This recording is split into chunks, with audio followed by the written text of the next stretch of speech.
welcome back to The Whole Gamut. I'm your host, Hillary Weinberg, and I'm here today with retired Navy captain and military historian Carl Schuster.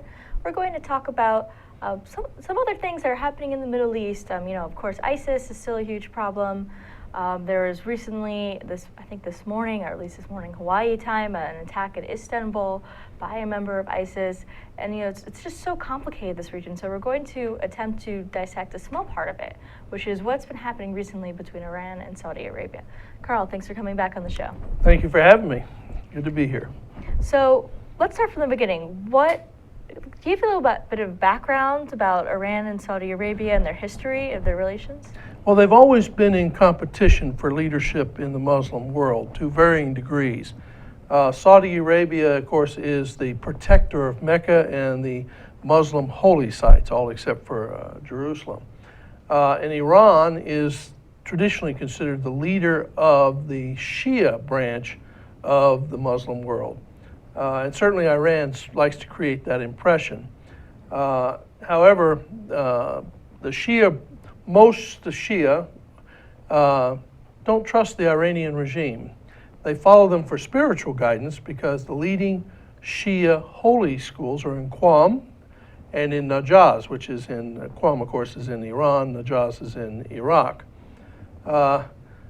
Saudi Arabia is considered the nominal leader of Sunni Islam, but in fact there are several branches of Sunni Islam which are quite separate from Saudi Arabian leadership in the religious sense.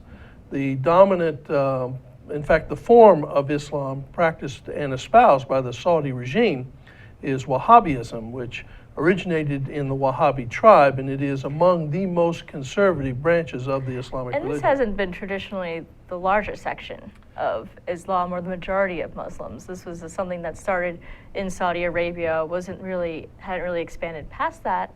But with the rise of Saudi Arabia, the oil industry has become more and more powerful. Absolutely. In fact, the Wahhabis came to dominate Saudi Arabia because of the marriage between the leader of the Wahhabi tribe and the leader of the House of Saud back in 1797.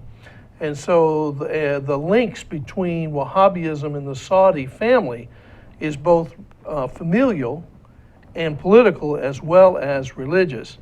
And Wahhabism constituted maybe 12% of the Sunni sect of Islam until about 30 years ago.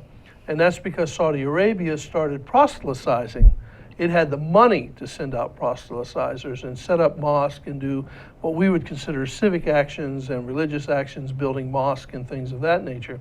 And so the Wahhabi influence has been growing since about the mid-'80s. The other thing, however, involved in that is Wahhabism used to be one of the most tolerant forms of Islam, and somehow it has become increasingly radicalized over the last 35 years. And so much of the schism within the Sunni community is founded within Wahhabism and its spread. And much of that was driven by concerns about the revolutionary form of Shiism coming out of Iran. So to a great extent, their competition consists of trumping each other on who's most closely adhering to the original tenets of the faith. So let's explain the difference between Sunni and Shia Islam.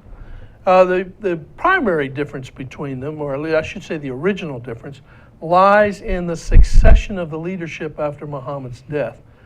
The Sunnis, or I should say the Shia, are those who believe that only members of Muhammad's household can lead the faithful on earth. The Sunnis, on the other hand, are descendants of those who opposed Muhammad's nephew Ali in the succession. And Ali was murdered by one of the leading lights of what became the Umayyad dynasty, and then his son and his grandsons were all murdered after the Battle of Karbala in 681. And the successors and victors in that battle became the leaders of what became the Umayyad dynasty, and the Shia, who retained their loyalty to Ali, have been an oppressed minority ever since. And they constitute a total of about 15% of the number of Muslims in the world. and Sunnis constitute about 85%. And so they're an oppressed minority in most countries. There are exceptions, of course. Iran is 95% or better Shia Islam, and it has a theocratic regime following the revolutionary precepts of the Ayatollah Khomeini. He argued that the only way Islam can regain its former power is if religious leaders take political power as well, combining political power with religious power as occurred in the early days of the faith. Most Shia believe that should not happen until the final imam comes back to earth. If you're not a member of the Muhammad's household, you cannot inherit his combination of power, political and religious power. Sunnis are even more heavily divided in that. Shia believe in an organized religion. If you are a cleric within the Shia branch, you can become a local imam, you can become a sheikh, who is the next level up, you can then become an ayatollah, and then a grand ayatollah is among the senior leadership within the Shia branch. Sunnis don't believe in an organized religious structure. They believe your scholarship, the strength of your faith, your wisdom, and your commitment to the religion should determine your standing within the religion. But you don't have power in and of yourself. You have what's known as moral power and the power of your scholarship. They believe an ulama, or council of scholars, should advise a region or a leader on moral issues. Saudi Arabia is the closest thing to a theocratic regime within the Sunni branch of Islam. And it's not purely a theocratic regime. The Saudi royal family has always relied on the Sunni ulama to choose the next king. They seek the advice of the ulama before they make major social and societal and government decisions. So it's not a theocratic regime in the purest sense of the word, but it is nearly a theocratic regime in its execution. Those are the primary differences. This particular cleric, the one Al-Nimr that was executed and his death triggered all this, was what was known as a traditional Islamic fundamentalist of the Shia branch. He believed in returning to the original tenets of the faith, but religious leaders should restrict their role to being a moral compass and advising society on moral issues and not seek political power. Doesn't mean exclude themselves from political activism, but their activism needs to be shaped in the form of here's what's best for the people in a moral and religious sense. Let's take a look at the slides that you brought along. Okay. Take a look at the first slide of the map. The first map here, what this shows is the percentage of populations in these countries that are Shia. For example, Saudi Arabia, some argue it's 8%, some say 11%, but it's certainly in and around about 10%. Iran is 95% or better Shia Islam.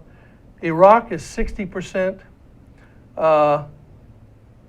Afghanistan is around 5%. Syria is around 18%, and that's because the Alawite branch of Sunni, which is a subset of the Shia branch, that's the branch of Islam practiced by the regime in Syria. Only 18 to 20% of the population is Alawite, and the total number who adhere to Shia beliefs is only about 20%. So this is the genesis of a lot of conflicts in the Middle East, because if you look at these countries, I mean, okay, so Saudi Arabia is Sunni, and they have a 10% Shia population. Mm-hmm. They tend to be quite peaceful. But Iraq is 16%? 60, yeah. 60% Shia, but the ruling party before the United States came in and before the wars in Iraq was Sunni. That's Is correct. that correct? And the population was only 20% Sunni, and the Sunni dictated 20% Sunni Arab. The Kurds are overwhelmingly Sunni, but the Sunni Arab minority gave the Kurds very little power and the Shia Arabs none. And so that was the internal dissension and conflicts within Iraq, which is why Iraq was ruled by strongmen for most of its existence. The current government is overwhelmingly Shia, But instead of taking an inclusive approach to governing, they decided to get even for the centuries of oppression. And so the Maliki government tried to arrest and execute the Sunni leaders. And they tried the same thing with the Kurdish leaders. And so the Kurds essentially are acting as an autonomous group, and the Sunnis rose up in rebellion against the Maliki government.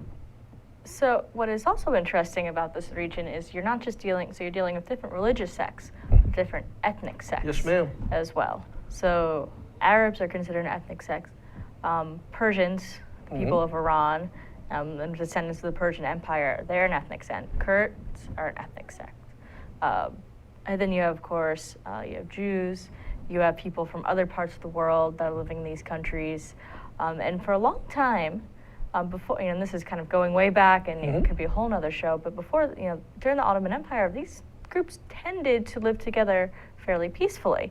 But then when the Ottoman Empire was broken up by European countries, they divided things and they gave leadership to groups that, were not necessarily the majority in a region. They just aligned themselves with whoever they could find people to align themselves with. I mean, this is, again, the genesis of the Israeli-Palestinian conflict, because the Israelis aligned themselves with the British, and the Palestinians said, well, no, we're not going to align with the British. This is our land, and here we are 60 years later. So this is a reverberating trend. Yes, ma'am. And here's where the Turks were different from us. It all boils down to a cultural approach to political division. And Turks are a different Absolutely. ethnic sect as well. The Turks developed what they call the millet system for governing their empire.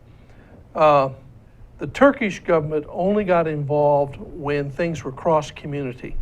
So if you were a Shia Arab, the court system was set up to handle disputes within your community. You were autonomous religiously and at a local level politically within that ethno-religious sect. And the reason the Turks did that is because of the inherent hostility between the various groups. The way they maintained loyalty was, it was in everyone's best interest to have this external power protecting them. And you'll notice within the Middle East, the Christian communities typically have aligned themselves with whoever was in power. In Iraq, the 5% of the population that was Christian typically aligned itself with the Hussein government. They were Christian Arabs. The Shia in Iraq oppressed the Christians because they had been loyal to the Turks, and then the Sunnis. And so there are now less than 1 million Christian Arabs left in Iraq. Most of them have fled to other places because their property was seized. They have no rights, no jobs. Their children aren't safe. The Shia went into revenge mode against the group that didn't carry weapons and so on. In Syria, the Christians align with the Assad regime for the same reason. The Sunnis in Syria typically abused the Christians and mistreated them. So the Christians and Yazidi minorities in that country typically sought protection from the Assad regime against their neighbors. And so what you have is this complex mix that makes it almost impossible to predict who's going to align with whom, because rules that apply in Iraq don't apply in Syria and don't apply in Turkey. Or in Azerbaijan, which is another Shia majority country ruled by predominantly secular Sunni leaders. And so one of the things Iran is trying to do, it sees in its self-interest, is by creating this conflict, it hopes to become the leading light of all Shia. And if it can create dissension and unrest in these other countries and replace them with pliant regimes, then Iran can dominate the Middle East like it did at the height of the Persian Empire. So we're dealing with several layers of conflict. I mean, and within these conflicts, it's brother fighting against brother, because it's rare that it aligns completely. I mean, there's Arabs fighting Arabs. There's Shias fighting Shias, Sunnis fighting Sunnis, Christians fighting Christians. People with this, democracies fighting democracies, autocracies fighting autocracies. I mean, there's the alignments are so complicated. And there's this really wonderful article in the Atlantic written by a Lebanese author who wrote this, who drew this map and this description of how complicated everything is. I mean, to the point where even with the rise of ISIS and everything, now Al-Qaeda is dealing with its own airport security. And we talked about the irony there. But fortunately, we're cutting to a break, and then when we get back, we're going to talk about the newest chapter in this complicated legacy. Sure. Stay tuned. Aloha, I'm Carlos Juarez, host of Global Connections, and I want to invite you to come join us. We cover a range of global issues. We bring a lot of expert opinion, a lot of issues, whether they're contemporary events happening in the world or maybe looking at things from a more historical perspective. Global issues, very important for us to understand in this globally interconnected world. Join us here on Global Connections. Hi, I'm your host on Think Tech Asia, Bill Sharp. I look forward to you joining us each Monday between 4 and 5 o'clock when we film right here in our studio in downtown Honolulu. The show, Think Tech Asia, focuses on contemporary events in Asia. And by Asia, we mean anything from Hawaii, south to Australia and New Zealand, west to Pakistan, and as far north as the Russian Far East. Clearly, this is one of the most economically dynamic centers of the world, and we bring you up to date on what's going on in a whole host of countries in this very vital region. We look forward to seeing you. Aloha. Aloha, and welcome back to The Whole Gamut. I'm your host, Hillary Weinberg, and the first 15 minutes of the show, I was talking with retired Navy Captain Carl Schuster, and we were discussing the many layers and complications in the Middle East. And this show is going to be dedicated to the newest chapter in this legacy, in this, past several hundred years, over 1,000 years of conflict and compromise and alliances. And here we are. So let's talk about what's been going on between Iran and Saudi Arabia in the past few weeks, because this is new. Indeed. Well, what happened was a Shia cleric, Sheikh Al-Nimr, had been proselytizing for democracy not only in Saudi Arabia, but in neighboring countries as well. But Saudi Arabia was concerned about his activities. He argued for nonviolent protest to lead to democratic reforms. And as a result, he was seen as a threat to the regime because he was becoming increasingly popular. His demonstrations were becoming larger, more widespread. And so they and many of his followers, as well as some legitimate terrorists, were all executed on the 2nd of January of this year. Iran seized upon that to threaten consequences. They're going to get even. And indeed, an Iranian mob attacked the Saudi embassy in Tehran, which led Saudi Arabia to break relations and many other Sunni governments to break relations with Iran. And so you're seeing a diplomatic break. Indeed, the Arab League ruled over the weekend in favor of Saudi Arabia. Turkey and Pakistan condemned the Iranian actions. For Pakistan, it's a very difficult situation. They're very dependent on Saudi money. 35% of their population is Shia. There are terrorist groups within Pakistan of Shia and Sunni adherents attacking each other's mosques, killing each other's clerics, setting off bombs in each other's neighborhoods. And so for Pakistan, this is a very difficult thing to deal with. They don't want to exacerbate an already dangerous situation. The other thing about this is the ISIS angle. ISIS and Al-Qaeda are largely funded by prominent families in both Saudi Arabia and other regional Arab governments. Yet, Al-Qaeda is no longer the leader of the jihadist movement. They split.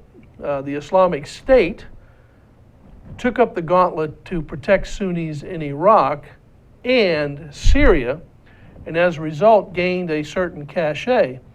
What people don't understand about the Islamic State is most of its external recruits are upper middle class young men and women. Well, that's why it's so much more advanced. These are previous terrorist groups. I mean, even their social media presence, is quite advanced, and their hacking capabilities, and they publish magazines. Oh yeah, online and in hard copy. They mint their own currency. In effect, they have what is almost a functioning government over their territories. And they're very flexible in their tactics. For example, the Kurds retook Isbar from them. Well, rather than face American air power and Kurdish artillery, they left behind a group just to chew people up and booby traps and stuff, and they withdrew. Then after the Kurds came in, once they had they reduced the garrison to go fight somewhere else, ISIS came back, isolated the town, and retook several neighborhoods. And so this is a group who fights like a light infantry force when they have to, in a conventional sense, fights like an insurgent group when they have to, and uses combined arms in a primitive sense when they have to. And so they're a very difficult opponent to face because they're very flexible to the circumstances they encounter. And so taking territory doesn't necessarily defeat them, because you got to hold the territory when they're done. And they know that. And they leave stay-behind agents. They're very good at deception. They're very good at operating modern equipment. Right. And the countries they're operating in themselves don't cooperate. That's correct. And this is also a huge issue. They're exploiting corruption. For example, the Islamic State makes money selling oil from the oil fields they've captured in Syria and Iraq to Syrian, Iraqi, and Turkish officials. Yet they're at war with those three countries. The same thing with goods within the areas they control. And then, the larger question for oil markets, we don't want to support them. I mean, how do you know what oil comes from? Yes, there's different ways you can test it, but when you're just selling the products on the open market, it's just there. There's so many buyers and dealers that.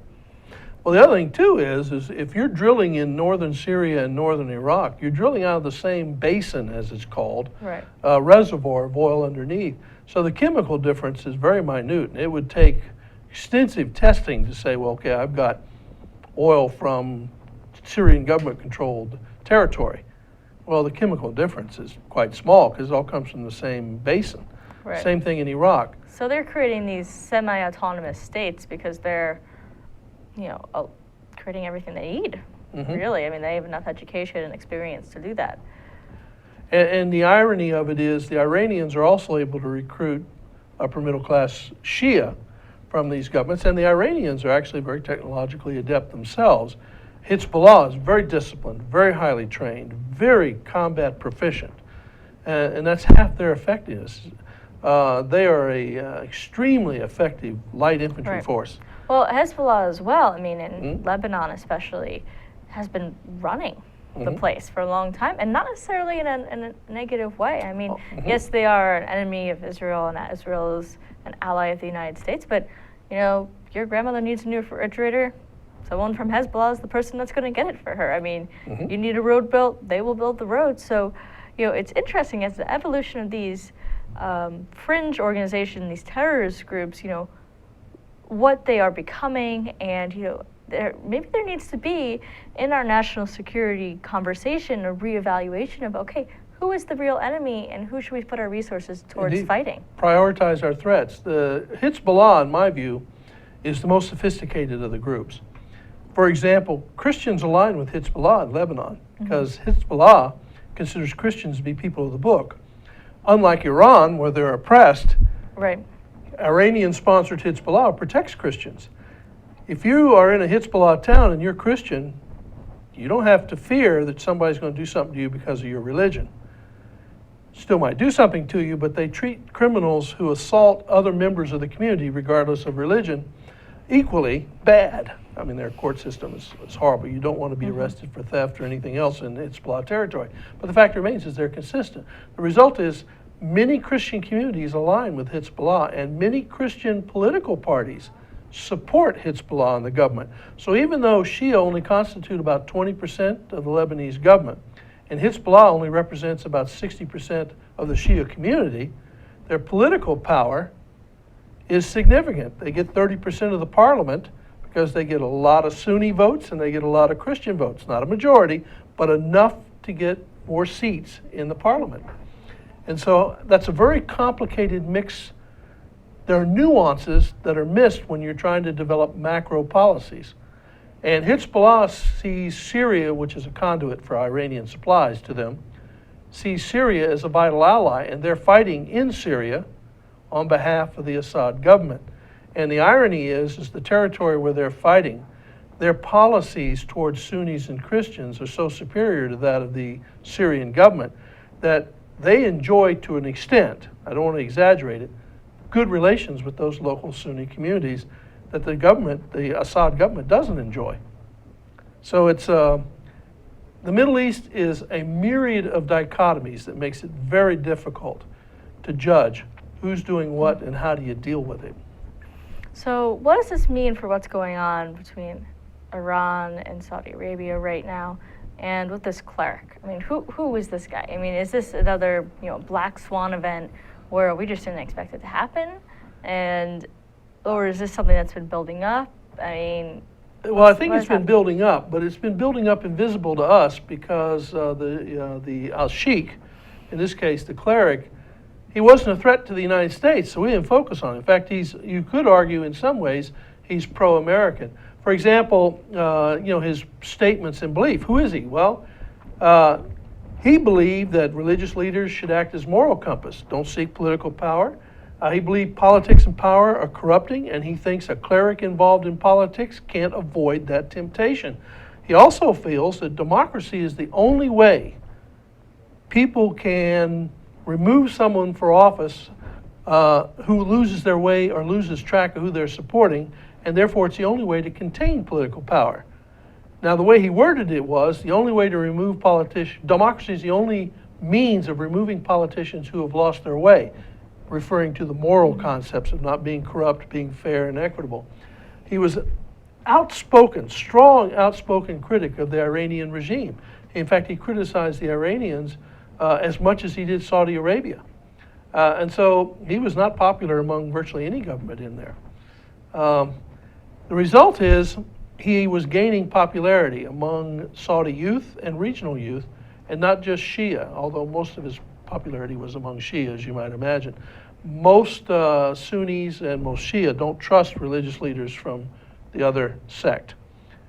And so that limits the reach of any particular religious leader. But, for example, he was born in eastern Saudi Arabia in the town of Al-Alawiya, studied in Tehran, Najaz, and Syria.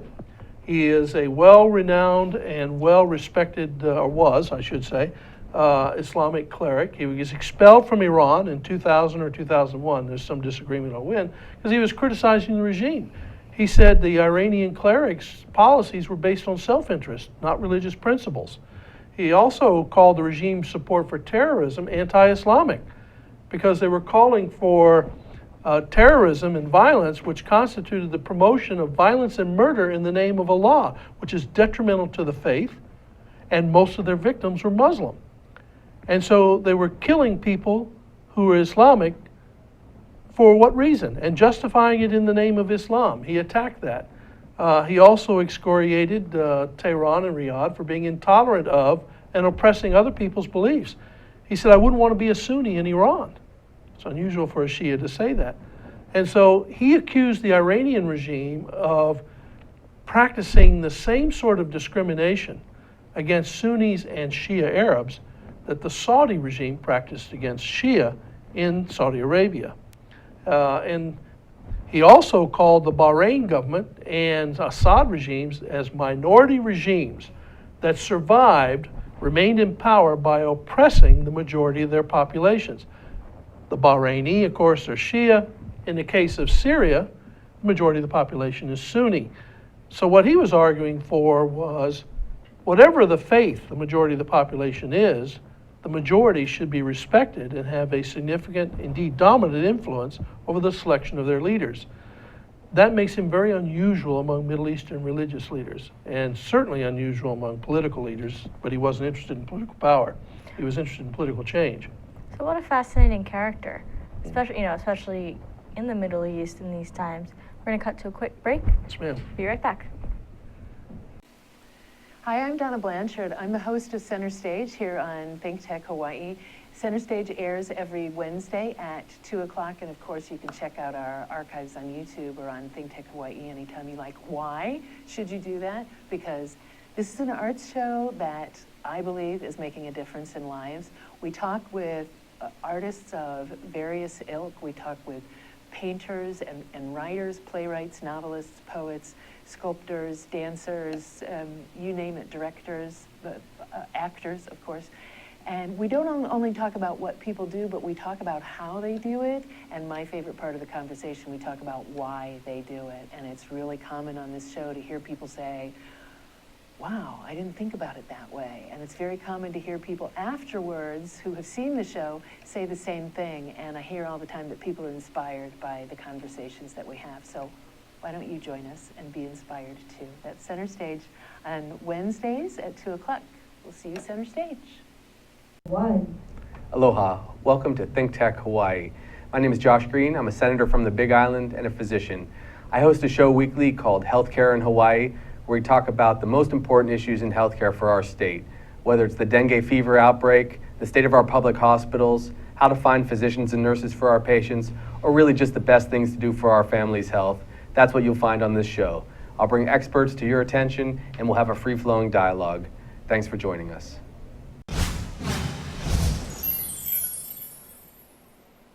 Hello, everybody. I'm IC Davidson. Thanks for tuning in to Think Tech Hawaii. One of the things that we do here, or the thing that we do here, is promote civic engagement in Hawaii. What does that mean? We want to talk about things that people want to hear about, and we want you to engage us and be part of that conversation. One of the ways that you can do that is by joining in during our live show via Twitter. How do you do that? Well, you get on the interwebs and get Twitter, get an account, and mention us if you have a question. What you'll do is you tune into our show live, tweet us questions, and our hosts and guests will address them accordingly. It's really easy, it's really fun, and I think that your participation in what we're doing here will help us continue the dialogue on very important issues that we're trying to cover. Sustainability, clean energy, you name it, we're on top of it.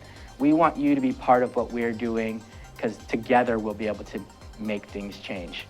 Thank you for watching. Think Tech Hawaii, thinktechhawaii.com, weekdays 12 to 5 p.m. That was weird. Aloha. Welcome back to the whole gamut. Today we're talking with retired Navy Captain Carl Schuster about the Middle East and specifically the Iranian and Saudi conflict that's just arisen over the past few weeks. But to start, we have a tweet from SunPowered at Roger Moore.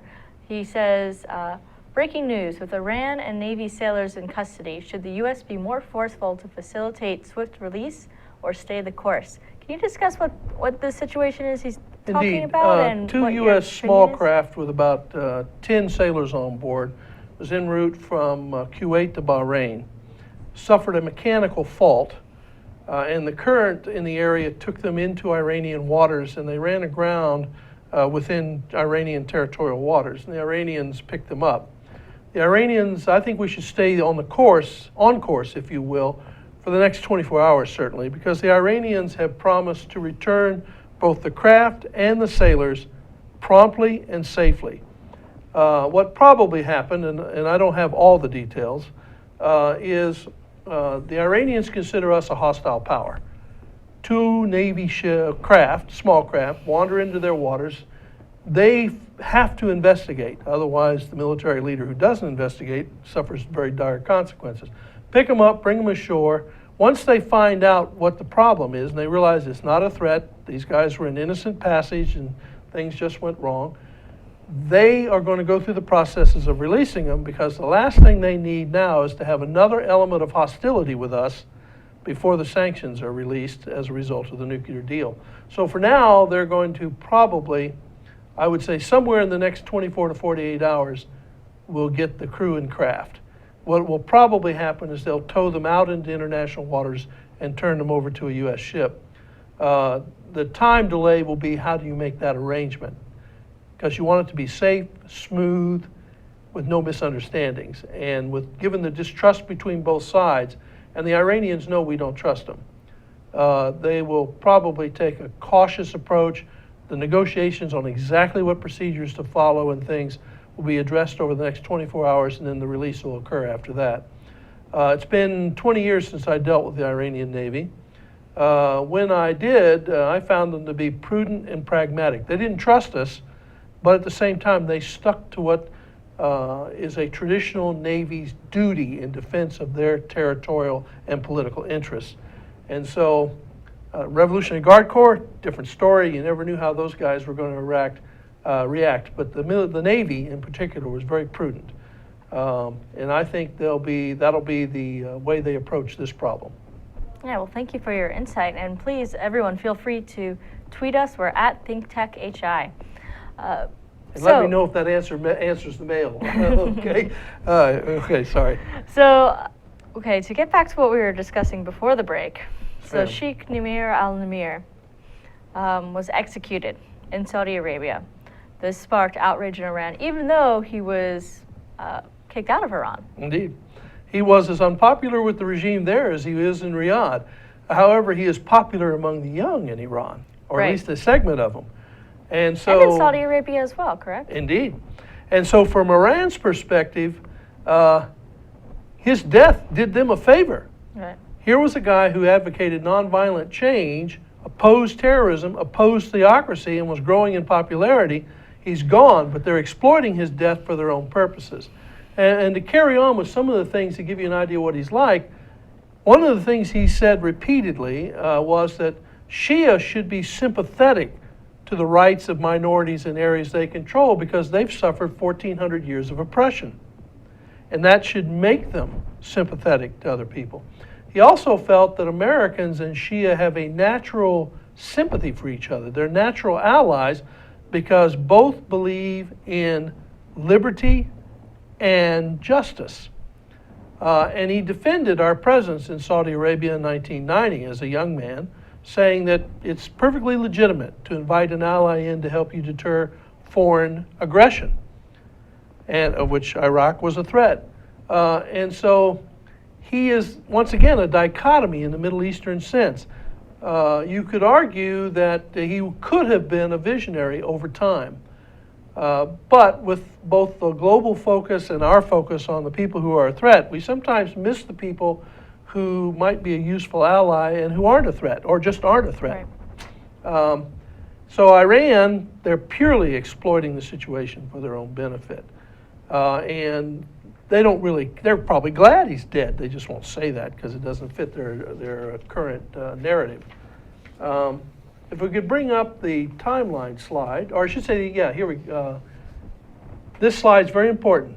He did, in 2006, threaten that Saudi Shias should secede if their beliefs are not respected and their needs addressed by the political government Oh, in that's Saudi pretty Arabia. radical. Indeed. And that's when the Saudis really became focused on him. Right. So, and you'll notice that final statement. I wouldn't say he was pro-American as much as I would say he found things in our approach to governments and our culture that he found useful and attractive and practical. And so that, I think, also makes him an anomaly in the Middle East. For example, he defends the UN peacekeeping presence in Darfur when a lot of religious leaders were criticizing the introduction of Christian UN troops in Darfur. But he felt they're going there to protect the innocent, and therefore they should be supported. He also was a big advocate of peaceful protest. He felt that violence only destroys and incites fear and hatred. The second thing he said that I think has raised alarm bells, he said, let them be shocked into change by the thunder of our voices. Let them see our hands raised for change. Those are not the sort of rhetoric you hear from someone who wants to light off a violent revolution or commit terrorist acts. That's more It's akin like to Martin Luther King, Exactly. Gandhi. So, this is interesting because what comes out of the Middle East is all this violence and negative and radicalism. But there are many, many people, and it's possible the majority of people in the Middle East who don't believe that, but they don't really have the power, or, it's like the average American. Yes, we're passionate about things. We're too busy worried about our mortgage and our kids and how they're doing in school and our own health and what have you. So it's interesting, someone like this is interesting because they are, saying, okay, this is important enough for me to show a voice. and they're speaking out, and they're becoming very active, and all over the Muslim world, this is true. And there's Muslim countries are so diverse and so unique and have their own problem sets, but there's really there has been some discussion among the foreign policy and national security crowds that the Middle East is kind of going through an identity crisis, as Christianity did in the in medieval times. So the Middle East is going through an identity crisis in the Muslim world. What does it mean to be Muslim in the modern age? And does it necessarily mean following the Judeo-Christian worldview and Western worldview? So how do they integrate their beliefs and their culture into the modern world? What do you think about that? And where do you think? I think the challenge going? that the Muslim world faces is many Muslims are in countries where the vast majority of the population is poor, and where the vast majority of the population feels they have no voice in what's going on. And when you're on what I call a subsistence lifestyle, the vicissitudes of government policy are the difference between life and death. So you're going to leap onto whatever bandwagon promises to keep you alive and maybe better your circumstances. And a lot of political leaders in the Middle East point to outsiders as the cause for these problems. You get to that, and you have unemployment of 40% among young men, and typically in circumstances where that's the case, people tend to be militant, not because their religion's bad or not because their society's bad or their culture's bad, but because, well, that's the way males are. Unemployed, got nothing else to do, might as well go destroy somebody I hate. It's not quite that simple, but the fact remains that idle hands are the devil's workshop. And if joining something bigger than yourself will better your country, your family, your tribe, your clan, then you're going to be seductively drawn to it. And if we can, to make a bottom line thing, bring up that last slide that shows my assessment about him being unpopular with the governments. There we go. Here's the irony of him.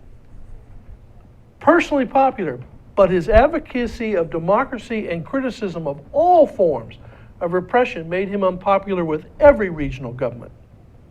Every regional government. The result is Saudi Arabia probably felt, hey, when we execute this guy, there's not going to be any diplomatic blowback except from the West, because we're doing what everyone in the Middle East wants us to do to this guy. So Iran's response is unprecedented. Indeed. Well, I wouldn't say unprecedented, because the Iranians tend to exploit anything that advances their particular narrative, agenda, and political position. Now, I have trouble following the timeline. This guy's led a very complicated life, and he largely has not been followed. So I made this timeline. It gives you an idea of, I would say, the highlights of his life. Keep in mind that since he's not been deeply covered, no one's written a biography on him, there's just bits and pieces about his life out there, most of it arisen within the last 2 years. So the picture's incomplete, but hopefully I'm giving an accurate picture. Yeah. Well, again, Carl, thank you so much for coming on the Thank show, you for having and me. once again giving really interesting, leading an interesting discussion about something that's very important in the worldview. And thank you for having me. Yeah, and thanks for coming on, and Sure. thanks for tuning in. I'm going to be taking a break from the whole gamut for a few weeks, and I'll see you when I get back.